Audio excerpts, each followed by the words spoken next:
بالله وكفى وسلام على عباده الذين اصطفى أما بعد فأعوذ بالله من الشيطان الرجيم بسم الله الرحمن الرحيم إن الذين آمنوا وعملوا الصالحات كانت لهم جنات الفردوس نزلا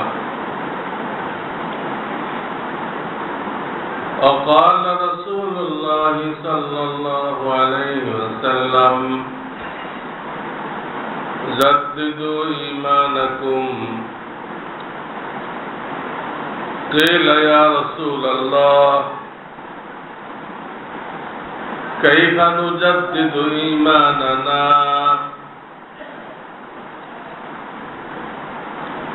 قال أكثروا من قول لا إله إلا الله أو كما قال رسول الله صلى الله عليه وسلم बुजुर्गान मोहतरम अल्लाह ताआलार बहुत बड़ दया खुदा আমাদেরকে মাসে অন্তত একবার দ্বীনের নামের উপরে সুন্নতের নামের উপরে একসাথে বসার তৌফিক দান করেছেন আলহামদুলিল্লাহ আল্লাহ এই নিয়ামতকে আমাদের জন্য মৃত্যু পর্যন্ত জারি রাখেন আশা করি এটাই আমাদের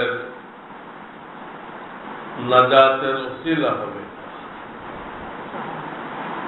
সুন্নতের মহব্বতে আসা বসা সময় দেওয়া ত্যাগ স্বীকার করা এটা আল্লাহ এবং আল্লাহ রসুলের মহব্বতের আলামত আর আল্লাহ এবং আল্লাহ রসুলের মহব্বত এমন জিনিস যে এর দ্বারা তার দিনদারি বাড়তে থাকবে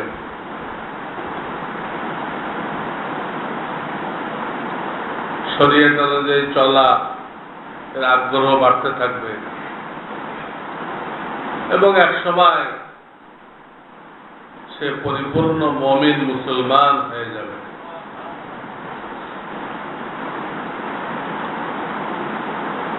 এবং সবচেয়ে বড় কথা যেটা এই ধরনের মজলিসে যাদের উঠা বসা থাকে তারা যদি বড় কোনো বুজুর্গ নাও হইতে পারে আল্লাহ তাদের মৃত্যুকে ঈমানের সাথে হওয়ার ফয়সালা করে দেন এটা হলো বহুত বড় নিয়ামত বহুত বড় নিয়ামত মৃত্যু যদি ঈমানের সাথে হয় সেই হুঁশিয়ার সেই জ্ঞানী সেই গুণী সেই কামিয়াব সব কিছু সে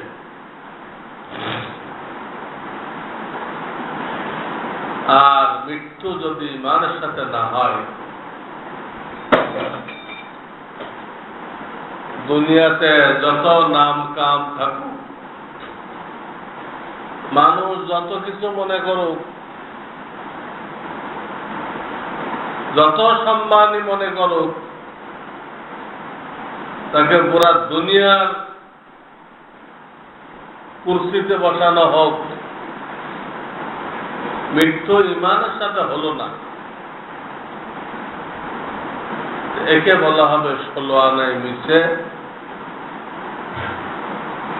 চরম ব্যর্থ, যার উপর আর ব্যর্থতা নেই, বোকা, দুর্ভাগ্য, মানে এটা এমন একটা জিনিস, এর থেকে ক্ষতিগ্রস্ত আর কেউ নেই। সমস্ত জানোয়ারের নিচে আল্লাহ আমাদের সকলের মৃত্যুকে ঈমানের সাথে নসিব করে। এই দোয়াটা সবসময় করতে থাকা দরকার। আল্লাহ আমাদের মৃত্যুকে ঈমানের সাথে নসিব। কত গুনাহ খাতা হয়ে যায়, ভুল ভ্রান্তি হয়ে যায়, আল্লাহ তুমি মাফ করে দিও, কিন্তু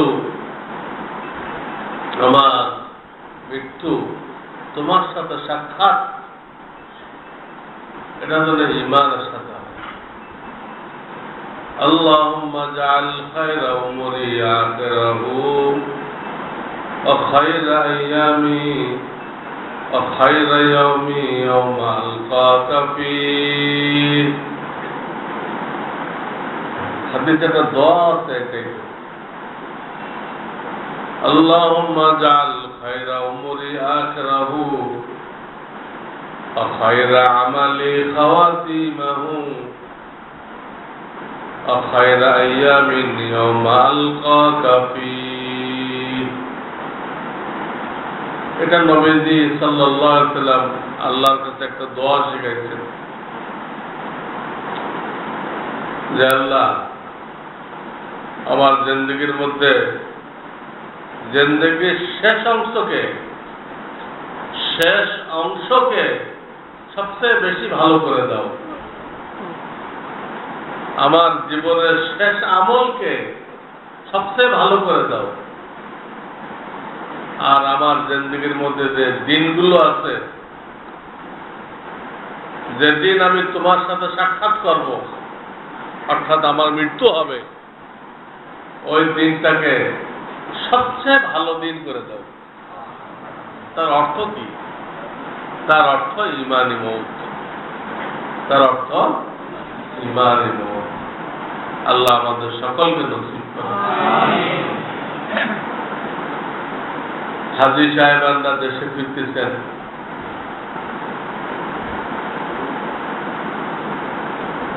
তাদের দায়িত্ব নিজের ঘরে ঢোকার আগে কিছুক্ষণের জন্য মহল্লার মসজিদে আসা, নিজের ঘরে ঢোকার আগে। আর অন্যদের দায়িত্ব হাজী সাহেবানরা ঘরে ঢোকার আগে তাদের সাথে সাক্ষাৎ করে তাদের কাছে দোয়া চাওয়া যে আপনি আমাদের জন্য আল্লাহর দরবারে ইস্তেগফার করেন, আমাদের জন্য আল্লাহর দরবারে ইস্তেগফার করেন। আমাদের দায়িত্ব, যারা যেতে পারে নেই বছর। কারণ হাদিসের মধ্যে আসছে হাজী সাহেবেরা ঘরে ঢোকার আগে যার জন্য যে দোয়া করে আল্লাহ সেই দোয়াকে কবুল করে নেন। এই সুযোগ ঘরে ঢোকার আগ পর্যন্ত। অনেকে মনে করে 40 দিন পর্যন্ত, ফিরে আসার পরে 40 দিনের কোন হাদিস আমাদের এলেমে নেই। আমরা যারা পড়াই ওখানে আছে ঘরে ঢোকার আগ পর্যন্ত এই ফজিলত। এই জন্য বন্ধু বান্ধব আত্মীয় স্বজন হজের থেকে আসলে সময় বের করে তাদের থেকে এই দোয়াটা নেওয়া, যে আপনি আমাদের সকলের জন্য হাত তুলে মোনাজাত করেন, আল্লাহ যেন আমরা যারা আসছি আমাদের সবাইকে মাফ করে দেন। উনি দোয়া করে দেবেন। যাওয়ার সময় তো উনি দোয়া নিয়ে গেছেন সবাই, আসার পরে উনি দোয়া করে দিবেন, দোয়ার খাজানা নিয়ে আসছেন।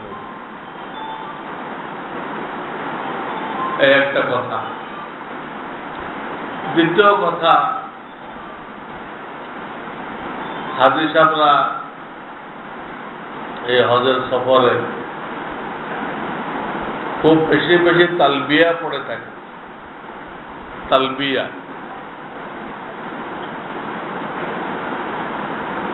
হজের প্রত্যেকটা আমলের একটা শিক্ষা আছে, প্রত্যেকটা আমলের। সেই ব্যাখ্যাতে আমি এখন যাব না। ওটা যারা দেখতে চান, আমার লেখা যে বই ইসলামী জিন্দেগি, ইসলামী জিন্দেগি, ওখানে সূচিপত্রের মধ্যে তালাশ করে নেবেন। হজের প্রত্যেকটা আরকান আহকাম থেকে কি শিক্ষা গ্রহণ করতে হবে, তাহলে এই প্রাণবন্ত হজ হবে। হজ জিন্দা হজ হবে, তাজা হজ হবে, হজ্জে মাবরুর হবে। আর ওই শিক্ষাগুলোর খেয়াল না করলে এটা একটা ভ্রমণের মতো। ভ্রমণ করলো, গল্প গুজব করলো, এই কদিন আনন্দ ফুর্তি করলো, এটা হজ হলো না। হজে গেলে মনে হয় অনেকে দেখলে যে হজে পর্দা মাপ,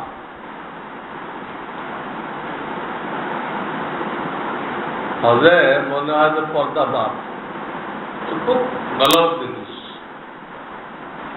এক ফরজ আদায় করতে যায় আর এক ফরজকে নষ্ট করা, হজ্জে মাবরুর হবে না। বিশেষ করে যেগুলো নামি দামি প্যাকেজ,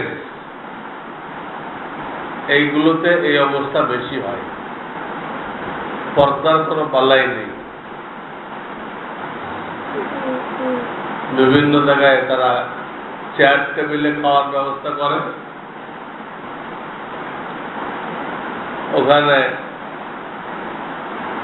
যার মনে চায় বসে। হ্যাঁ, সব মহিলারা ভাবিদের সাথে খানার টেবিলে বসে, খানাও খাইতেছে, গল্পও চলতেছে। কিসের পর্দা? এটা কোনো হজই হলো না, কিছুই হলো না। অসংখ্য গোনা কামাই করে নিয়ে আসে।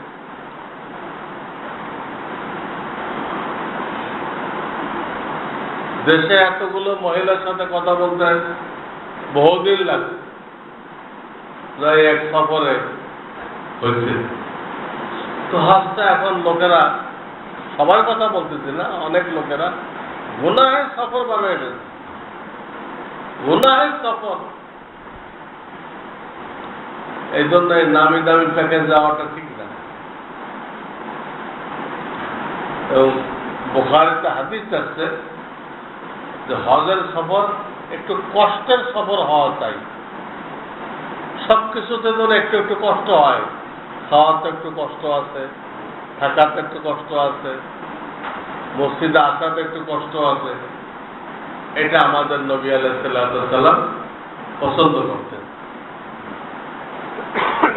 এটাকে বলা হয় মুজাহাদা।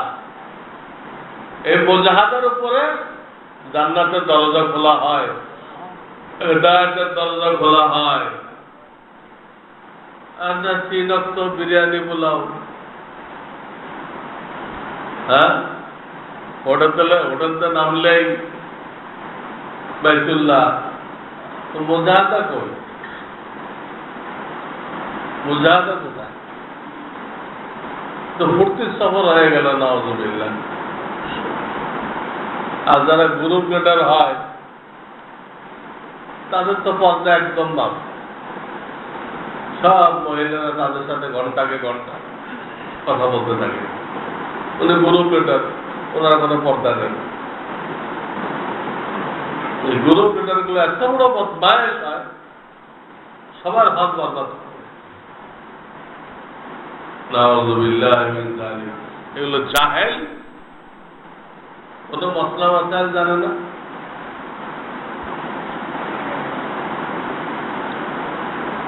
কিতাব আমরা লিখে দিচ্ছি, হজের সফরে কারা মুসাফির, কারা মুকিম, কারণ এখন প্রেক্ষাপট বদলে গেছে। প্রেক্ষাপট বদলে গেছে। সরকার মিনা মুজদালিফাকে মক্কার মধ্যে দাখিল করে দিচ্ছে, যেখানে মক্কা পরিবর্তন হয়ে গেছে। আমরা কিতাবে লিখে দিচ্ছি, অনেক রেফারেন্স দিয়ে দিচ্ছি, কিন্তু এই হজ গাইডরা এগুলো বলে না। তারা সবাইকে কসর করে দিচ্ছে। যাদের পুরা নামাজ পড়া জরুরি এদিকে কসর করে, নামাজগুলো বরবাদ করবে। এক হজ করতে দেয় নামাজ বরবাদ, পর্দা বরবাদ, চোখের কোনো হেফাজত নেই, জবানের কোনো হেফাজত নেই, হাজার হাজার গুনাহ কামায়, কোনো তালিম নেই। আল্লাহ রাব্বুল আলামিন হেদায়েত দান করেন আমাদের সবাইকে, এবং হজের মতো করার তৌফিক দান করেন। এত পয়সা খরচ করে যাওয়া হয়, অন্তত কোনো না কোনো আল্লাহওয়ালার সাথে জোড়া হচ্ছে, যাতে আমাদের দিলটা আখিরাতমুখী হয়। আমি যেসব গুনার কথা বললাম, ৯৯টা কাফেলার মধ্যে এই অবস্থা হয়।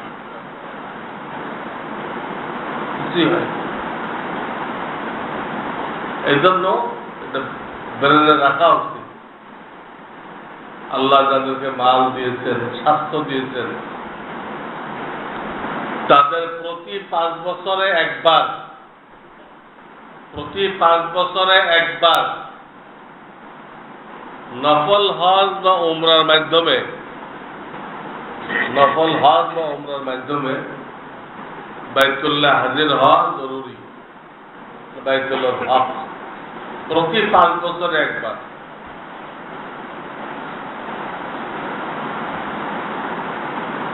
এই হাদিসের কারণে কিনা আল্লাহ জানে। সৌদি গভর্নমেন্ট আইন করছে 5 বছর আগে যাওয়া যাবে না,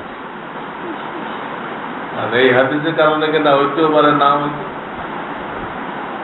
যাওয়া জরুরি। অনেকে একবার দেখেছে আর জীবনও যায় না, তাই না? হস্ত জীবনে একবার, কথাটা সই না। তো আমি যে কথাটা বলতে চাইছিলাম, যে হাজির সাহেবরা বহুতবার তালবিয়া পড়ে হজের সফরে, উমরার এহরামে থাকে তখনও পড়ে, হজের এহরামে থাকে তখনও পড়ে লব্বাইক আল্লাহুম্মা লব্বাইক লব্বাইক লা শারীকা লাক লব্বাইক ইন্নাল হামদা ওয়ান নি'মাতা লাক ওয়াল মুলক লা শারীকা লাক। 4টে বাক্য 4 দমে পড়তে হয়। এখানে সুর মিলায়, তাল মিলায় পড়া যায় নেই, যাত্রা সে পড়ে। এই তালবে এমন জিনিস ইচ্ছা করলেই পড়া যায় না। ওমরার এহরাম মানলেন, পড়তে পারবেন কতক্ষণ? তওয়াফ করার জন্য যে মসজিদে যাবেন বাইতুল্লাহ, যেই কাবা শরীফের কাছে গেলেন বন্ধ, আর যায় নেই। এত সুন্দর, আল্লাহ আমি হাজির, আল্লাহ আমি তোমার দরবারে হাজির, আল্লাহ তোমার কোনো শরীক নেই, কিন্তু আপনারা বলতে পারবেন না। উমরাতে তওয়াফের জন্য গেলেন, তালবিয়া বন্ধ। আর হজের মধ্যে 10 তারিখ বড় শয়তানের কাছে গেলেন, তালবিয়া বন্ধ, আর পড়তে পারবেন না। এখন পড়লে গুনাহ হবে। রোজা রাখা তো সওয়াবের কাজ, যদি ঈদের দিন রাখেন তালবিয়া পড়া তো সাংঘাতিক সওয়াবের কাজ, কিন্তু টাইম ওভারের পরে পড়লে গুনাহের কাজ। আর পড়া যাবে না। আবার পড়তে হলে আপনাকে এহরাম বাঁধতে হবে। হজের পরেও তো কি করা যায়? উমরা করা যায়। হজের পরেও কি করা যায়? 8 তারিখ থেকে 13 তারিখ পর্যন্ত উমরা করা নিষেধ। 8 জিলহজ থেকে 13 জিলহজ। এই তালবিয়ার ভিতরে মেইন শিক্ষা যেটা, সেটা হলো আল্লাহ রাব্বুল আলামিন বান্দার কাছে ঈমান চেয়েছেন, সহি ঈমান চেয়েছেন, শিরক মুক্ত। বান্দার কাছে আল্লাহ প্রথম দাবি, সবচেয়ে গুরুত্বপূর্ণ দাবি, সহি ঈমান, শিরক মুক্ত ঈমান, শিরক মুক্ত। এই জন্য লা শারিক কিন্তু 2 বার আসছে। লা শারিক কয়বার আসছে? লা শারিক লাহ। এখন আমাদের সমাজে ঈমান নিয়ে আলোচনা খুব কম। তালবিয়ার মাধ্যমে যে জিনিসটা আল্লাহ চাইলেন, সে জিনিসটা যদি না বুঝলাম তাহলে কি হলো? সহি ঈমান কি, শিরক মুক্ত ঈমান কি?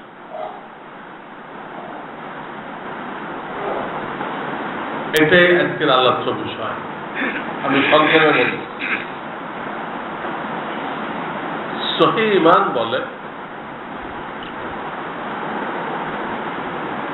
ঈমানের মুফাসসালে যে 7টা বিষয় আছে, আমি আল্লাহর উপর ঈমান আনলাম, ফেরেশতার উপর ঈমান আনলাম, আসমানি কিতাবের উপরে, নবী রাসূলদের উপরে, কিয়ামত দিবসের উপরে, তাকদীরের ভালো মন্দ আল্লাহর পক্ষ থেকে, আর মৃত্যুর পরে পুনরুত্থান, আল্লাহ আবার জীবন দিবেন, এই জীবনের হিসাব নেবেন।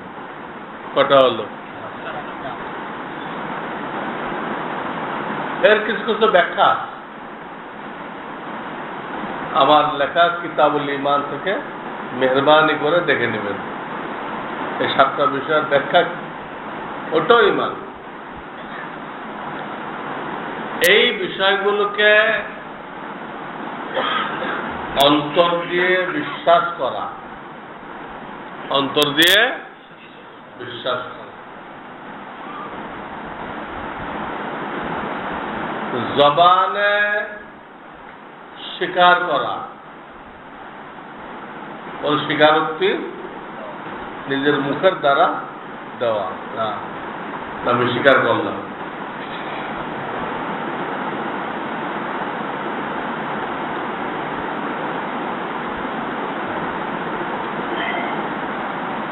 এই যে স্বীকারোক্তি দিবেন, সেই সাথে অন্য সকল ধর্ম যে বাতিল, ওটাও বলতে হবে। ইসলাম সত্য, এটুকু যথেষ্ট না। অন্য সব ধর্ম বাতিল। কোরআন নাযিল হওয়ার পরে সব ধর্ম কি বাতিল। তো জবানে এই কথাগুলো স্বীকারোক্তি দিতে হবে, ইসলামের এই মূল কথাগুলো, আর অন্য ধর্ম যে বাতিল এটাও বলতে হবে। 3 নম্বর কথা হলো, কোন বিষয়, ঈমানের যে বিষয়গুলো,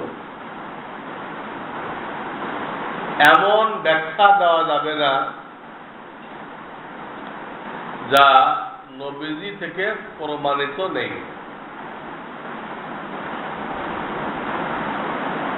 4 নম্বর, ঈমানকে শিরিক থেকে পবিত্র রাখা। শিরিক। ইমানের সাথে শিরিক মিশাই দিলে ইমানের আর অস্তিত্ব থাকে না। যতই বলে দেবে আল্লাহকে মানছি, আল্লাহ রসুলকে মানছি, এগুলো সব বেকার হয়ে যায়। মানছেন ঠিক আছে, কিন্তু কোনো কাজে আসবে না ওই শিরক মেশানোর কারণে। ভিটামিনের মধ্যে হচ্ছে বিষ মিশাই দেয়, ভিটামিন থাকে তো পুরোটা বিষ হয়ে যায়। হ্যাঁ, পুরোটাই বিষ। ইমানের সাথে শিরক মিশাইলে পুরোটাই কি হয়? শিরক। চারটে কথা আপনার আমার মাথায় থাকতে হবে। তালবিয়ার দ্বারা আল্লাহ যারা শিক্ষা দিয়েছেন ওই শিক্ষা আমলে আনার জন্য কি চারটে কথা? ইমানে মুজমালের 7টা পয়েন্ট। 1 নম্বর কি বলছিলাম? অন্তরে বিশ্বাস করা।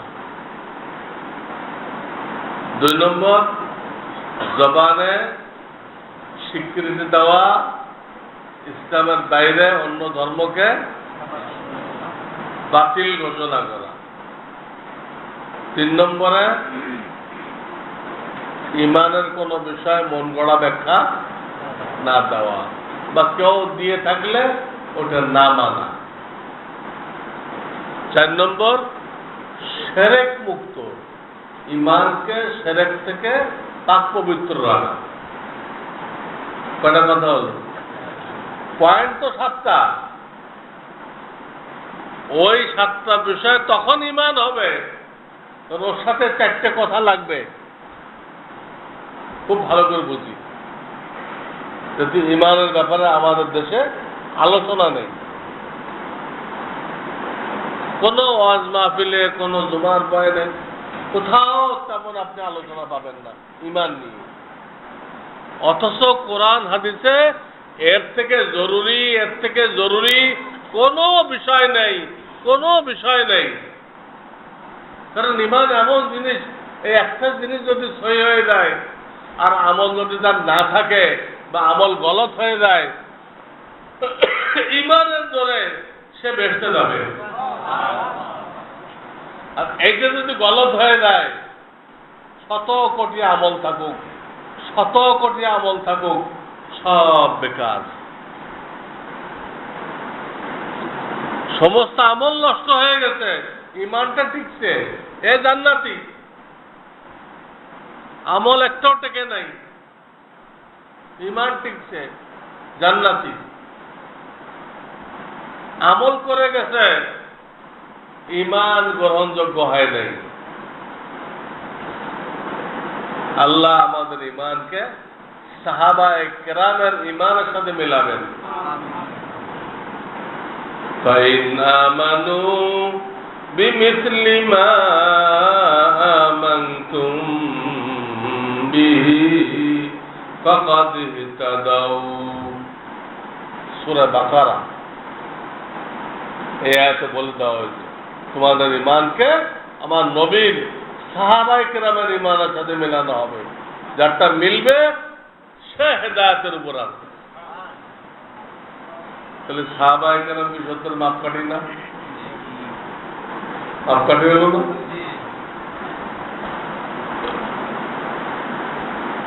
এই 4টে বিষয় আমি একটু ব্যাখ্যা করতেছি, এটা আজকে কথা শেষ। প্রথম বলছিলাম অন্তর দিয়ে বিশ্বাস করতে হবে। 7টা পয়েন্ট কি করতে হবে? এর অর্থ হল অবিশ্বাস করা যাবে না। উল্টা সাইড দ্বারা সঠিক সাইডটা ক্লিয়ার বুঝে আসে। দিন কাকে বলে? যেটা রাত না। দিন কাকে বলে? রাত না। রাত কাকে বলে? দিন না। তো বিপরীতটা দিয়ে আর একটা বুঝিয়ে আসে। তো বলছি এইগুলো অন্তর থেকে বিশ্বাস করতে হবে। এর উল্টা করে বোঝেন, তাহলে ওটা ক্লিয়ার হবে। ওটা কি হবে? অস্বীকার করা যাবে না, এই বিষয়গুলো অস্বীকার করা যাবে না। অস্বীকারের কি কি সুরত আছে? কেউ আছে দিলেও অস্বীকার করে, অন্তরে মুখেও অস্বীকার করে। এই অস্বীকার এক সুরতেই মক্কার কাফেররা এটা করত। আল্লাহ রসুল যে ইমানের কথা বলতো, ওরা দিলেও অস্বীকার করত, মুখেও। এই অস্বীকারের এক সুরত। দ্বিতীয় সুরত হলে যে মুখে স্বীকার করে, অন্তরে অস্বীকার করে। এই অস্বীকার আর এক সুরত। মুখে, অন্তরে অস্বীকার করে। এটা হলো যারা মোনাফিক ছিল, মুসলমানদের সাথে মিশে গুষে মোনাফিক ছিল না, ওই গ্রুপটা এই অবস্থা। মুখে তাদের মতো কলেমা পড়ে আপনিও পারবেন না, এত কলেমা পড়ে। সূরা বাকারা 2য় পৃষ্ঠা আছে, কত কলেমা পড়ে। জিহাদও আগে আগে, সব আগে আগে। অথচ আল্লাহ বলছেন, হ্যাঁ, ওমা হুম বিমুমিনিন, ওরা মুমিন না, মুমিন না। ওরা বলছে আমান্না বিল্লাহ ওয়া বিল ইয়াউমিল আখির, সব স্বীকার করতেছে। আল্লাহ কি করতেছে? ওমা হুম বিমুমিনিন, মুমিন না। এই অস্বীকারের দ্বিতীয় সুরত। মুখে স্বীকার করে, অন্তরে আর একটা সুরত আছে অস্বীকারের। মুখে অস্বীকার করে, অন্তরে বিশ্বাস করে। মুখে অস্বীকার করে, অন্তরে বিশ্বাস করে। এটাও কাফের। এটা কারা? প্রত্যেকটা লোক দেখাই দিচ্ছে কিন্তু আমি। এটা হলো ইহুদি খ্রিস্টানদের ওলামা ছিল। ইহুদি খ্রিস্টানদের মধ্যে যে ওলামা ছিল, তারা তাদের কিতাবে আমাদের নবীজির এত আলামত পড়ছে, সব আলামত অক্ষরে অক্ষরে খাটতেছে আমাদের নবীজির উপরে, খাটতেছে। তো অন্তরে বিশ্বাস করতে, তার কাছে তো কিতাবের এলেম আছে। ইহুদি খ্রিস্টানদের যারা আলেম, কিতাবের এলেম আছে না তার কাছে? শেষ নবীর আলামত বলা আছে, সব আলামত পাইতেছে, তো বিশ্বাস করতে বাধ্য হয়েছে। কিন্তু এইটা মুখে স্বীকার করলে তার মুরিদান সব চলে যায়, তার পীরগিরি বাতিল। তারও এখন যে রসুলের জুতা সিধা করতে হবে, তার মুরিদান রসুলের জুতা সিধা করবে। সবাই এখন রসুলের খাদেম, সে আলাদা কোনো পীর নেই। পীর নেই তো হাদিয়া তওবাও নেই। পীরগিরি আর হাদিয়া তওবা বজায় রাখার জন্য এই লোকগুলো অন্তরে বিশ্বাস করা সত্ত্বেও মুখে, এদের কথা আল্লাহ কোরআনে বলতেন, وَجَحَدُوا بِهَا وَاسْتَيْقَنَتْهَا أَنفُسُهُمْ। কোরআন, এই লোকগুলো মুখে অস্বীকার করতেছে, অথচ তার দিল বিশ্বাস করতেছে। এ কাফের কিন্তু। অস্বীকারের কয়টা সুরত হলো? এই তিনটা হলো প্রথমটার বিরুদ্ধে। প্রথম নামে 4টা পয়েন্টের প্রথম পয়েন্ট কি বলছিলাম? এই 7টা বিষয় দিলে বিশ্বাস করতে হবে, বিশ্বাস করে না তার এই 3 সুরত। আপনারা ক্লিয়ার বুঝছেন? 3 সূরত, এই তিনটাই কি বিশ্বাস না করার সূরত। তো তিনটাতে বেড়ে আসেন, তাহলে আপনি বিশ্বাস মুখেও অস্বীকার করবেন না, অন্তরেও করবেন না। আর এক গ্রুপ অন্তরে মুখে দুটা দিয়ে অস্বীকার করে, ওটাও করবেন না, স্বীকার করবেন। উল্টাটা কইলাম কেন? ওই সোজাটা বোঝানোর জন্য। 2 নম্বরে আসেন, মুখে স্বীকার করতে হবে ইসলামের সত্যতা, হাক্কানিয়ত, আর অন্য ধর্মের বাতিল হওয়া ঘোষণা করতে হবে। এটা 2 নম্বর। নবীজির চাচা সাল্লাল্লাহু আলাইহি ওয়াসাল্লাম আবু তালেব, খাজা আবু তালেব, উনি কিন্তু নবীজির ইসলামকে বিশ্বাস করছিলেন, মুখে স্বীকারও করছিলেন। কিন্তু ওই যে স্বীকারের সাথে একটা কথা আছে,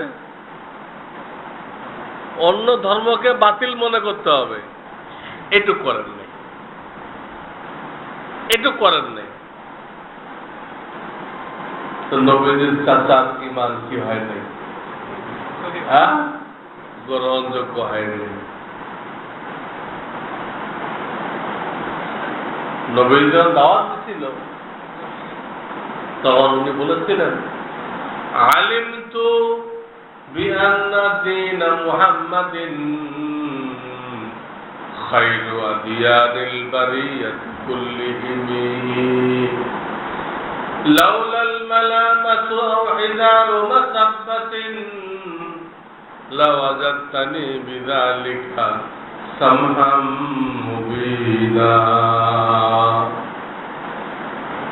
এই কবিতাগুলো পড়ছিলেন, এর অর্থ আমি মনে প্রাণে বিশ্বাস করছি ভাতিজা তোমার ধর্ম সহি ধর্ম, কিন্তু এটা গ্রহণ করলে আরবের মহিলারা আমাকে গালি দিবে, আমার সমালোচনা করবে। আবু তালেব কাপুরুষ ছিল, মৃত্যুর সময় বাপদাদার ধর্ম ত্যাগ করে মরছে, এই মহিলাদের এই গালি আমি সহ্য করতে পারবো না, এই জন্য গ্রহণ করতে পারলাম না। তা না হলে তোমার ধর্ম ঠিক, আমি বিশ্বাস করছি, মুখে স্বীকারও করলাম। ওলামারা লিখছে, ওনার বিশ্বাসও পাওয়া গেছে, স্বীকারের যে 2 সাইড, ওর 1 সাইড পাওয়া গেছে, ইসলাম ঠিক, 8টা সাইড লাগবে, ওটা ছাড়া এটা পরিপূর্ণ হবে না। ইসলাম ঠিক, অন্যগুলো গলত, অন্যগুলো এটা বলে নাই, ঈমান হয় নাই। বিশ্বাস করলো, স্বীকার করলো, এরপর ঈমান হইতেছে না। ঠিক রুমের যে বাচ্চা হেরাকেল, তার একই ঘটনা। নবীজি দাওয়াত দিচ্ছেন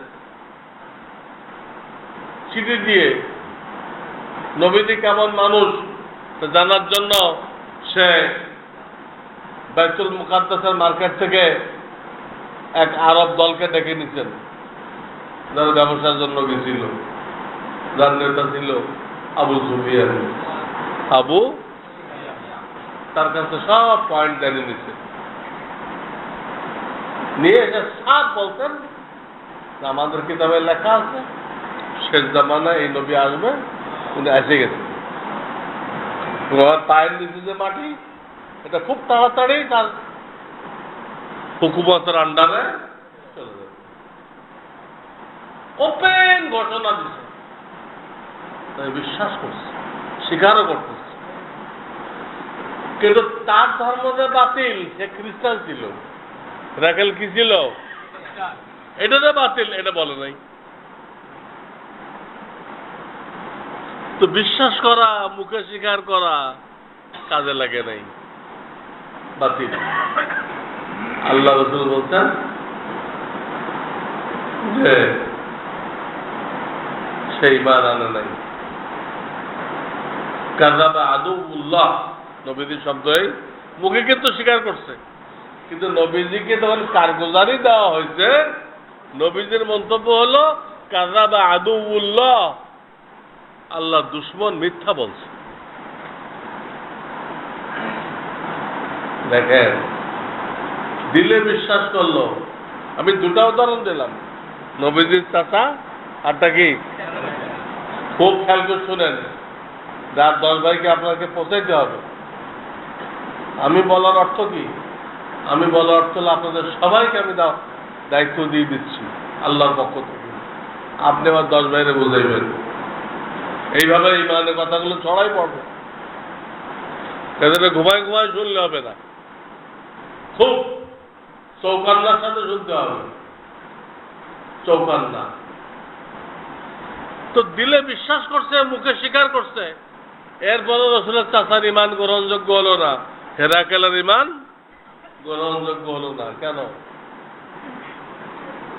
ইসলাম ব্যতীত অন্যগুলো যে বাতিল, এই কথাটা বলে নাই, এইটা বলে নাই। না বলার কারণে তারা বিশ্বাসও কাজে লাগে নাই, মুখে স্বীকার করাও কাজে লাগে নাই। 3 নম্বর বলছে, ইমানের কোন বিষয় মন গড়া ব্যাখ্যা দেওয়া যাবে না। এর উদাহরণ দিচ্ছি, একটা উদাহরণ দিচ্ছি। ইমানের একটা বিষয় আছে অরুসুলিহি, রুসুলিহি, তামাম নবী রাসূলদেরকে মানতে হবে। ইমানের কিতাবে যে এটা ব্যাখ্যা দিচ্ছে রুসুলিহি, সেই ব্যাখ্যার মধ্যে এ কথাও আছে যে আমাদের নবীকে খাতামুন নবিয়্যিন, সকল নবীর শেষ, এটাও মানতে হবে। ওটার অংশ, এটা পাঠ, খাতামুন নবিয়্যিন, এটা মানতে হবে, তা নাহলে হবে না, হবে না। কাদিয়ানী সম্প্রদায় তারা খাতামুন নবিয়্যিনের ব্যাখ্যা দিতে, তিনি নবিকুল শিরোমণি, সমস্ত নবীদের মধ্যে ওনার মর্তবা বেশি, এই ব্যাখ্যা দিচ্ছে। এই ব্যাখ্যা আল্লাহ রসুলের কোন হাদিসে খাতামুন নবিয়্যিনের এই ব্যাখ্যা আছে? কোথাও নেই। সবখানে আছে আনা খাতামুন নবিয়্যিন লা নবিয়্যা বাদি, আনা খাতামুন নবিয়্যিন লা নবিয়্যা বাদি, আমি খাতামুন নবিয়্যিন, আমার পরে আর নতুন কোন নবী আসবে না। ঈসা আলাইহিস সালাম আসবেন, কিন্তু শুধু নবী হিসেবে না, আমাদের নবীর উম্মত হিসেবে। আমাদের নবীর কেন আসবেন এই ব্যাপারে আমি একটা বয়ান দিচ্ছিলাম এখানে। হ্যাঁ, ঈসা আলাইহিস সালাম কেন আসবেন? হ্যাঁ,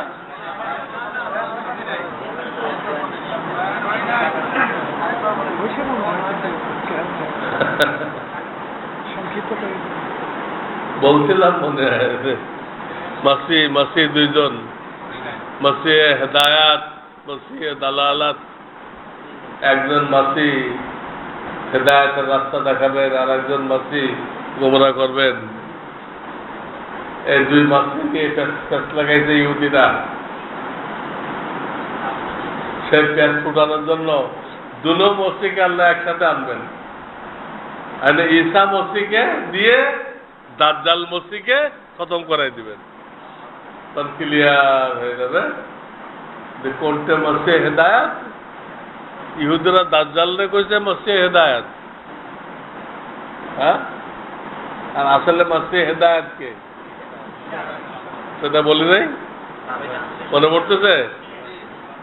অনেকের মনে পড়তেছে। ও, রাবেতার অনুষ্ঠানে।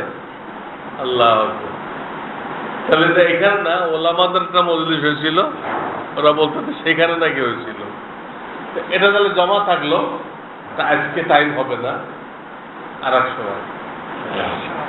এটা বাদ গেল না, জমা থাকলো। এটা বুঝতে হবে ঈসা আলাইহিস সালাম কেন আসবেন, কি উদ্দেশ্য। তো বলতেছিলাম যে খাতামুন নবীনের ব্যাখ্যা সব জায়গায় আল্লাহ রসুল নিজেই দিচ্ছেন। আমি খাতামুন নবীন মানে আমার পরে আর কোনো নবী আসবে না, ঈসা আলাইহিস সালাম আসবেন, এই উম্মতের একজন সদস্য। ওনার ইনজিলের কোনো কথাই বলবেন না, উনি কোনো কথাই বলবেন না। কোরআনে যা আছে আমাদের নবী যা বলে গেছে এইগুলো বলবেন, এটা প্রচার করতে আসবেন।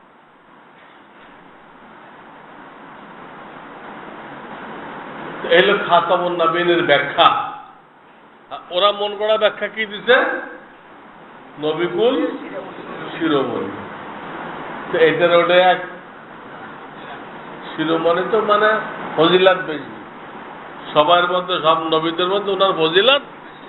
তো শেষ নবী কিনা তা তো হলো না কিছু, এই ফাঁক দিয়ে ওরা এক নবী দাঁড় করাই দিছে ল্যাট্রিনের মধ্যে পড়ছে,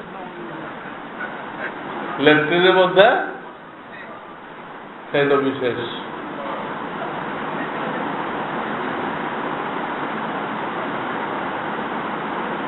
এই জন্য এখন ল্যাট্রিনের নাম পর্যন্ত হয়ে গেছে, কই দাও কাদিয়ানীদের অফিসে যাই, ল্যাট্রিনের নাম হয়ে গেছে কাদিয়ানীদের অফিস। এরা নবুয়ত দিয়েছিল ব্রিটিশরা। কাদিয়ানীতে গোলাম আহমদ কাদিয়ানী নবুয়তের দাবি করলো, কেউ দিতে হবে না নবুয়ত, কে দিছিল? ব্রিটিশ, মুসলমানদেরকে গ্রুপিং করার জন্য। এরা একটা ব্যাখ্যা এমন দিছে যে ব্যাখ্যা নবী আলাইহিস সালাম থেকে প্রমাণিত না। এই জন্য তারা অন্তরে বিশ্বাস করছে এই 7টা বিষয়, মুখে স্বীকারও করছে। ইসলামের বাইরে অন্য যত ধর্ম আছে ওগুলো বাতিল, তাও মানছে, তিনোটা মানছে তারা। এই 4র্থ পয়েন্ট এসে ধরা গেছে। অন্তরে বিশ্বাস করছে, মুখে স্বীকার করছে, অন্য ধর্মকে বাতিল ঘোষণা করছে। এখানে যে ধরা গেছে এমন এক ব্যাখ্যা দিয়ে বসছে যেটা আল্লাহ রসুল দেয় নাই, ওই ব্যাখ্যাতে কি হয়ে গেছে? কাফের হয়ে গেছে। ওই এক ব্যাখ্যাতে কি হয়ে গেছে? ঠিক ওই টাইপের ব্যাখ্যা শিয়ারাও দিছে। কাদিয়ানীরা যে টাইপের ব্যাখ্যা দিছে, এই টাইপের ব্যাখ্যা কারা দিছে? শিয়ারা দিছে। তারা 12 ইমাম মানে সেই ইমামের যে ব্যাখ্যা দিছে ওদের সেই ইমাম নবীদের উপরে চলে গেছে। শিয়াদের 12 ইমাম কি হয়েছে? নবীদের উপরে চলে গেছে। অথচ আল্লাহ রসুল এমন কোন ব্যাখ্যা দেন নাই যে কোন ইমাম কি হইতে পারে। ইমাম মানে ধর্মীয় নেতা, এদিকে নবীর উপরে যাইতে পারে? তো শিয়ারাই ব্যাখ্যা দিচ্ছে। শিয়াদের বুখারী শরীফের নাম হলো উসুলে কাফি। আমাদের নাম বুখারী, শিয়ারাটা বুখারী মানে সেটার নাম কি? উসুলে কাফি। সেখানে তাদের 12 ইমাম সম্পর্কে লিখছে যে 12 ইমামের গায়েব জানে। কি জানে? গায়েব জানে। 12 ইমামের এত পাওয়ার, কোরআনের যে কোনো হারামকে যে কোনো মুহূর্তে হালাল ঘোষণা করতে পারে। যে কোনো হারামকে হালাল আর হালালকে হারাম ঘোষণা করতে পারে। চিন্তা করেন। অথচ আমাদের রসুল কইছে কোরআনের একটা নুকতা পরিবর্তন করার কোনো ক্ষমতা আমার নেই। কোরআনের একটা নুকতা পরিবর্তন করার ক্ষমতা আমার নেই। আমা ওয়াবাদদিলুহু তিলকা নাফসি। আমাদের রসুলের ক্ষমতা নেই, আমাদের ইমামের সেই ক্ষমতা হয়ে গেল। আর কমিটি লিখছে আমাদের 12 ইমামের এরকম ফজিলত যে কোন ফেরেশতা, কোন নবী রসুল এটার নিকটবর্তী হইতে পারবে না। কমিটির শব্দ এই ওয়াইন্না লিআইম্মাতিনা মাকামুন লা ইয়াকরুবুহু মালাকুন মুকাররাব ওয়ালা নাবিয়্যুম মুরসাল। ওয়াইন্না লিআইম্মাতিনা, ইমামের বহু বছর আইম্মা, আমাদের ইমামদের এমন পজিশন, লা ইয়াকরুবুহু, এর কাছে আসতে পারবে না মালাকুল মুকাররম, আল্লাহর নৈকট্যশীল কোনো ফেরেশতা, ওয়ালা নবিয়্যু মুরসাল, না কোনো নবী রাসূল। ইমামের ব্যাপারে শিয়ারা যে ব্যাখ্যা দিতে, এই ব্যাখ্যাতে তারা কি হয়ে গেছে, তাদের কাফের হওয়ার আরো পয়েন্ট আছে। যেমন তারা আমাদের এই কোরআনকে অরিজিনাল মানে না। তারা বলে যে অরিজিনাল কোরআন শরীফে 17,000 আয়াত থাকতে হবে। কত হাজার? আর এই কোরআন শরীফে আছে 6,236, 11,000 কম। এটার কারণও কাফের হয়ে গেছে। কত নম্বর পয়েন্ট গেল? 3।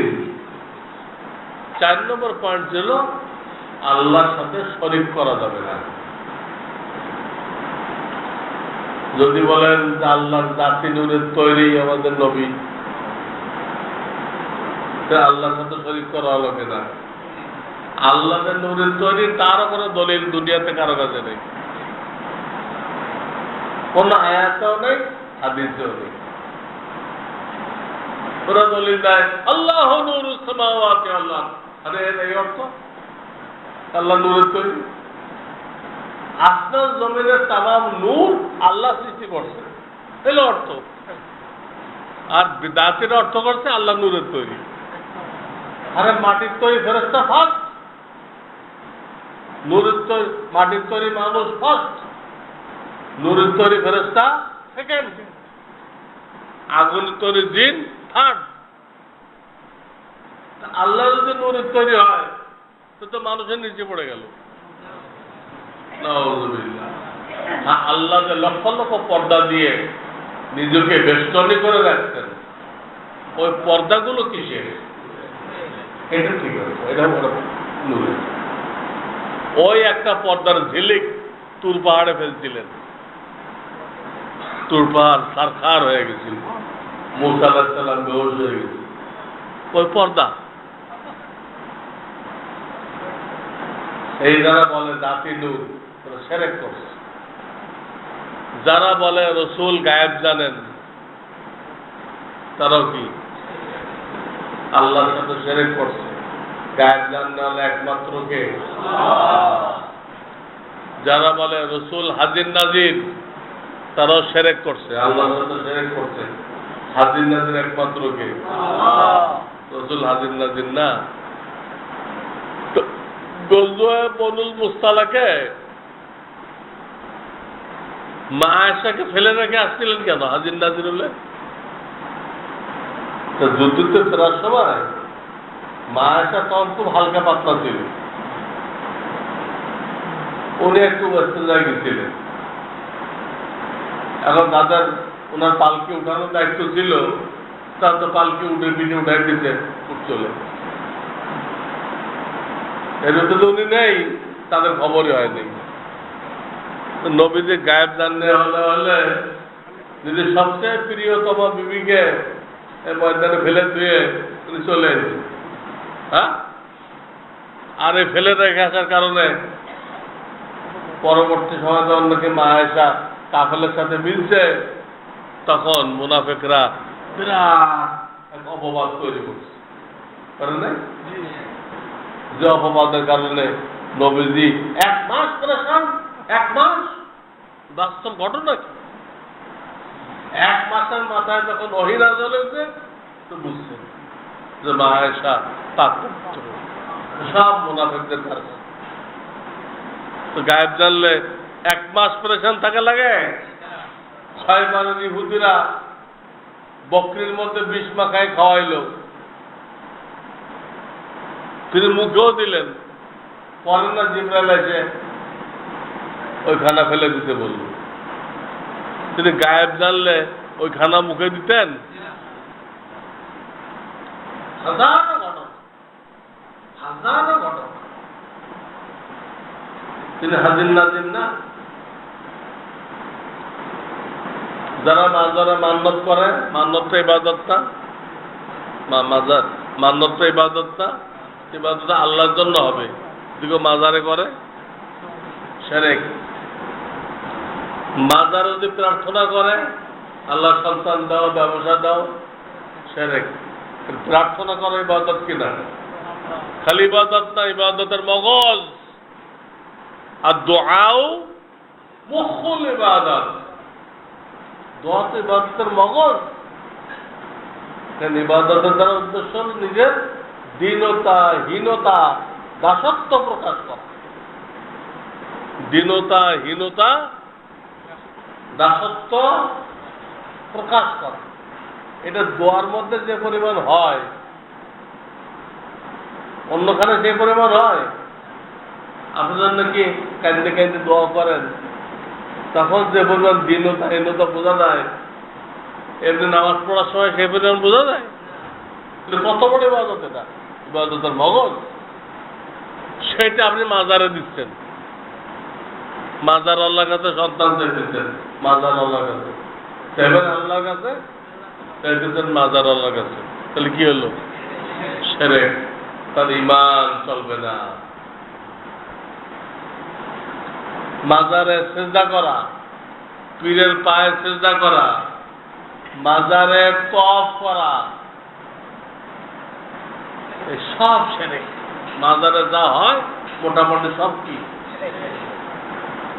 আর ওরা খাদেম আছে না, যারা মাজারে যায়, এই খাদেম গুলো ঘাড়ে ধরে সবাইকে দিয়ে শিরক করায়, ঘাড়ে ধরে। আপনি সিজদা করবেন না, আপনার ঘাড়ে ধরে কি করাইব? সিজদা করাইব। আর বলবে বাবার কাছে নিয়ে যা, যা কিছু নেওয়ার আছে নিয়ে যা। আরে বাবা হায়াতে কিন্তু দিতে পারত না, আল্লাহ কাছে দোয়া করতো। হায়াতে তো দিতে পারে নাই, কিছু দোয়া করতো। আর মরে গেছে, এখন দিবে কেমনে? মাজারে যাওয়া যায়, আপনি ওখানে 3 কুল পড়বেন, যত বড় বুজুর্গ হোক, আপনি 3 কুল পড়ার জন্য যাবেন। আপনি কিন্তু আনতে যাবেন না, আনতে গেলে তো শিরক হয়ে যাবে। তাহলে 4 নম্বর পয়েন্ট কি ছিল? শিরক মুক্ত। তালবিয়ার শিক্ষা ছিল সহিহ ঈমান, শিরক মুক্ত ঈমান। সহিহ ঈমান, তার জন্য কয়টা শর্ত লাগাইছি? ওই 7টা পয়েন্ট বিশ্বাস করতে হবে, মুখে স্বীকার করতে হবে, সেই সাথে অন্য ধর্মকে বাতিল মনে করতে হবে। কোন বিষয়ে মন গড়া ব্যাখ্যা দেওয়া যাবে না। আর ঈমানের সাথে শিরক মিশানো যাবে না। আপনাকে ক্লিয়ার? এক পয়েন্ট তো বারবার হয় না, ক্লিয়ার না হলে তো আপনি বলতে পারবেন না যে আপনার আমার নিজের জন্য জরুরি, আর এক ভাইকে দাওয়াত দেওয়ার জন্য জরুরি। অনেকের কাছে স্পষ্ট কোনো ধারণা নেই ঈমান কি জিনিস, কোনো স্পষ্ট ধারণা নেই। আমরা মনে করি কি এটা নামাজ পড়ে তো ঈমানদার, আর তাহাজ্জুদ পড়ে, আরে তাহাজ্জুদ পড়ে কাফের হতে পারে যে পয়েন্টগুলো না জানে। তাহাজ্জুদ তো আমল, তাহাজ্জুদ তো কি আমল। আমল এক জিনিস, আর ঈমান হলো বিশ্বাস, আরেক জিনিস। কথা বুঝলেন? হাজার লোক আছে তাহাজ্জুদ পড়ে কিন্তু সে বেঈমান। আবার হাজার লোক আছে ওয়াক্তিয়া নামাজও পড়ে না, তার ঈমান আছে। তার কি আছে?